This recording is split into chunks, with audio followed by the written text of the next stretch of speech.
La bourse, les cotations, en partenariat avec igmarkets.com. Bonjour et bienvenue dans votre espace de formation en analyse technique. Cette formation en analyse technique commence aujourd'hui avec les fondements de cet art de la prévision boursière basé sur la psychologie des marchés. Il s'agit d'abord de déterminer la place de l'analyse technique au sein des méthodes d'analyse boursière et de prévision de l'évolution des cours. Le courant d'analyse basé sur l'étude du marché dans son fonctionnement et son évolution suite aux nouvelles informations est fondamentaliste. L'analyse technique, elle, se base sur l'observation graphique des cours de prix pour déterminer la psychologie des intervenants et ainsi prédire l'évolution future du marché. L'analyse technique, ou le chartisme en anglais, est une discipline ancienne en provenance des pays anglo-saxons et d'Asie. Charles Dow, journaliste au Wall Street Journal, a été le premier en 1900 à formaliser ces outils d'analyse dans un cadre théorique dont les fondements vous sont présentés aujourd'hui. L'analyse technique et l'analyse fondamentale ne sont pas en opposition, mais plutôt complémentaires. Toutefois, il faut garder un jugement indépendant des nouvelles informations de marché afin de réaliser une analyse technique sans biais et basée uniquement sur la psychologie de ce marché. Les principes de base de l'analyse technique sont les trois piliers de la théorie de Dow. Ce sont trois postulats qu'il est nécessaire d'accepter et sur lesquels s'appuyer avant toute analyse graphique. La première idée à intégrer pour analyser les graphiques de prix est de reconnaître que les cours suivent des tendances. Une tendance est un mouvement général suivi par le marché à la hausse ou à la baisse, abstraction faite des fluctuations mineures. Le deuxième principe est que l'histoire a tendance à se répéter dans l'évolution des prix. Ceci signifie que les configurations graphiques qui apparaissent sur les cours sont caractéristiques car elles sont fondées sur l'étude de la psychologie humaine qui suit des schémas récurrents. Enfin, il est fondamental de reconnaître que tout ce qui peut influencer la valeur d'un bien ou d'un titre est à tout moment reflété par son prix sur le marché. C'est-à-dire qu'au moment où vous avez connaissance d'une information le concernant, elle est déjà intégrée dans son cours. Premier principe, les cours suivent des tendances. Les cours évoluent suivant des mouvements d'ampleur, abstraction faite des fluctuations mineures. Ces tendances montrent la direction haussière ou baissière que va suivre un marché durant un certain temps, avant que ce sens ne soit modifié. La cause de ce mouvement est l'apparition d'une nouvelle information d'importance pour le marché. Ici, la nouvelle favorable entraîne la hausse du marché. Cette montée des prix n'est pas rectiligne, mais suit diverses étapes dans sa construction. L'information est d'abord intégrée, provoquant un premier bond des cours.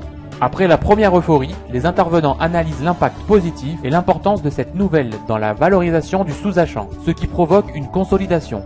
Après cette phase de digestion, les cours reprennent leur hausse qui peut se développer pleinement puisque les opérateurs sont finalement convaincus de l'effet positif de l'information. Cette tendance va continuer jusqu'à satiété de toutes les intentions acheteuses. Une nouvelle information d'importance arrive au marché et donne naissance à une nouvelle tendance, dans le sens ou non de la précédente. Deuxième principe, l'histoire se répète.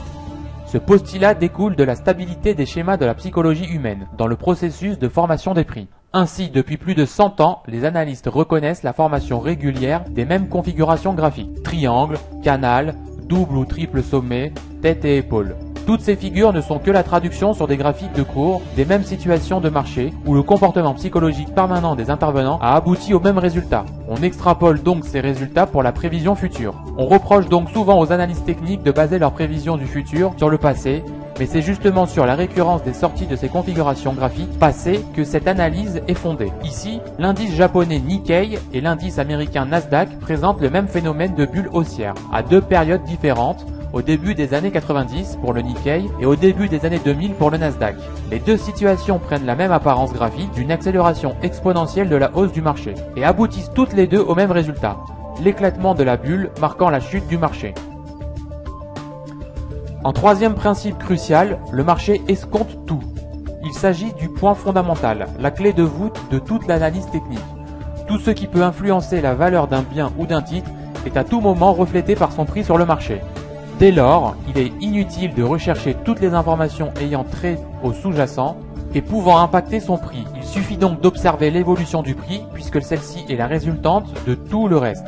L'analyse technique doit être pratiquée en déconnexion complète de l'environnement et de l'information. Elle doit plus spécialement faire abstraction de l'information de type consensus, opinion, média, avec laquelle elle peut être en opposition totale.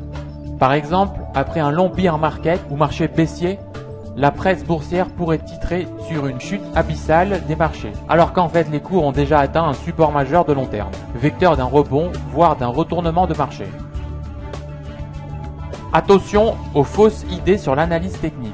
Cette discipline s'apprend très facilement. Il suffit de savoir dessiner. L'analyse technique requiert surtout le sens de l'observation car c'est en analysant l'évolution des prix et la multitude de signaux qu'ils comportent que vous déterminerez la psychologie sous-jacente à l'évolution des cours. Le dessin n'est que la traduction graphique de votre analyse. On reproche à l'analyse technique d'être autoréalisatrice. C'est-à-dire que les analyses techniques, en agissant conformément à leur étude, auraient tendance à provoquer les mouvements de cours qu'ils prétendaient prévoir. Si cette critique est exacte, elle s'applique tout autant aux analystes fondamentaux qui sont plus nombreux. Ainsi, pour bien utiliser l'analyse technique, il ne faut pas la lier à l'analyse fondamentale, car les conclusions peuvent souvent diverger. Il ne faut pas sous-estimer l'importance du savoir-faire en la matière, et donc consacrer du temps à l'étude de la discipline, mais aussi à sa pratique, car il s'agit d'un art. Enfin, restez méthodique et rigoureux en toutes circonstances, et ne cherchez surtout pas à voir dans un graphique ce qu'on voudrait y trouver. Voilà pour les fondements de l'analyse technique. La prochaine leçon concernera la construction graphique. La bourse, les cotations, en partenariat avec igmarkets.com.